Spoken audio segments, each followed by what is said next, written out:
आज आपण अगदी साध्या सोप्या पद्धतीने कमी वेळेत आणि कमी साहित्यात होणारी तिळीची पौष्टिक चटणी कशी बनवायची ते बघू शकाल। जेवढी दिसायला सुंदर दिसते तेवढी चविष्ट आणि भरपूर दिवस टिकणारी अगदी छान अशी आपली चटणी ही तयार झाली।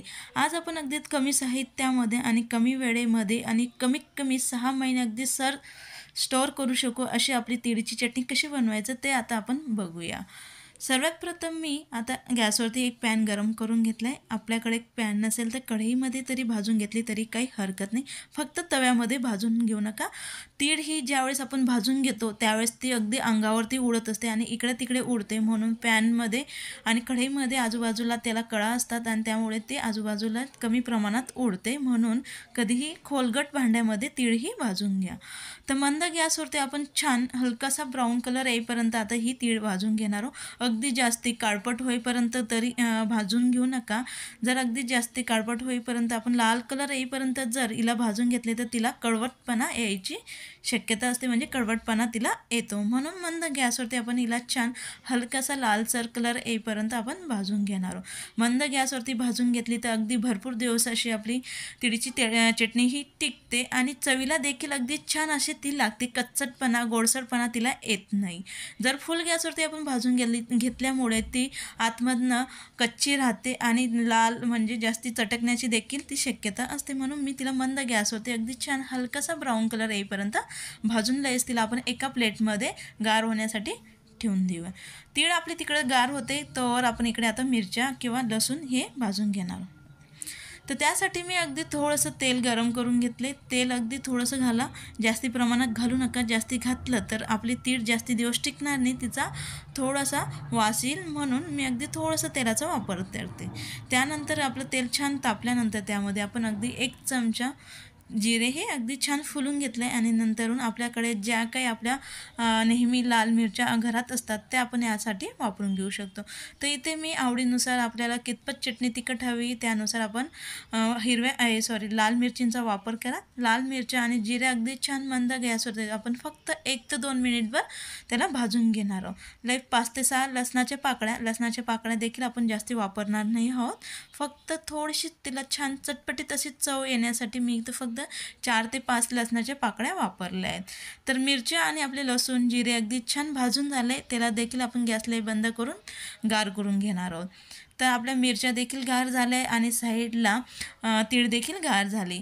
आपण तीळ यासाठी गार करून घेतली, आपली चटणी ही अगदी भरपूर दिवस टिकण्यासाठी।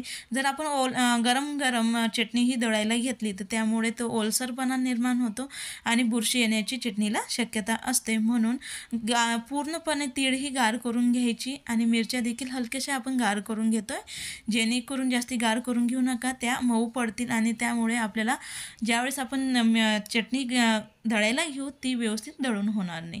हलकेसे गरम असतानाच आपण आता लगेच मिक्सरच्या भांड्यामध्ये लाल मिरच्या ह्या टाकून घेऊया। यामध्ये थोडाफार जर तुम्हाला काही बदल करायचा असेल, लसूण नसेल घालायचा तर नाही घातला तरी चालेल आणि डायरेक्टली लाल तिखटाचा वापर केला तरी काही हरकत नाही। जर आपल्याकडे लाल मिरच्या नसतील तर डायरेक्ट आपण लाल तिखटाचा वापर केला तरी काही हरकत नाही। रेसिपी आवडली असेल तर नक्की लाईक करा, शेअर करा, कमेंट्स करा आणि चॅनलला सबस्क्राईब करायला विसरू नका, जेणेकरून नवनवीन व्हिडिओ अपलोड केले तर सगळ्यात आधी त्याचं तुम्हाला नोटिफिकेशन हे मिळेल।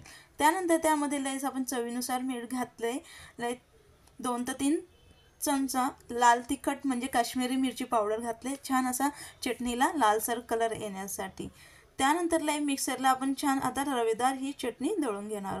बघू शकाल अगदी छान अशी आपली चविष्ट पौष्टिक अशी तिळची चटणी ही तयार झाली। आपण हिला अगदी 6 महिने स्टोअर करून घेऊ शकतो, फक्त तेलाचं प्रमाण आणि लसणाचं प्रमाण कमी वापरा। त्यामुळे आणि जशी मी प्रोसेस सांगितली अगदी तशी अगदी परफेक्ट करा, त्यामुळे अगदी छान अशी आपली भरपूर दिवस टिकणारी चविष्ट तिळची चटणी ही तयार झाली। आणि सध्या आता हिवाळा देखील चालू आहे, हिवाळ्यामध्ये जर आपण तीळ मोठ्या प्रमाणात सेवन केलं म्हणजे खाल्ली तर आपल्या शरीराला अगदी गुणकारिक असे असते, ती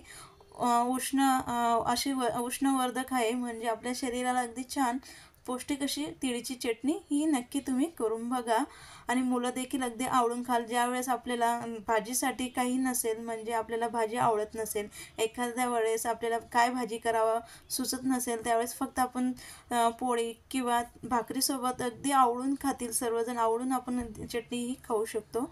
अगदी छान अशी भरपूर दिवस टिकणारे.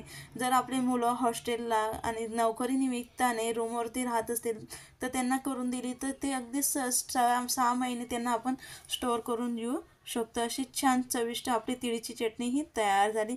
नक्की करून बघा, अगदी सर्वजण आवडून खातील अशी अगदी भरपूर दिवस टिकणारी परफेक्ट अशी आपली तिळीची चटणी ही तयार झाली. बनवायला देखील अगदी सोपी. जर आपल्याकडे लाल मिरच्या नसतील, डायरेक्ट आपण लाल तिखटाचा ज्यावेळेस आपण अगदी थोडंसं तेल घालून जिरे फ्राय करून घेतलं, त्याच वेळेस पुन्हा तीळ घालायची आणि त्यामध्ये लाल तिखट घालून तिला फक्त अर्धा मिनिटभर परतून पुन्हा ते पूर्ण मिश्रण आपण गार केल्यानंतर चटणी ही दळून घ्यायची. त्यामुळे देखील अगदी छान अशी आपली चटणी ही तयार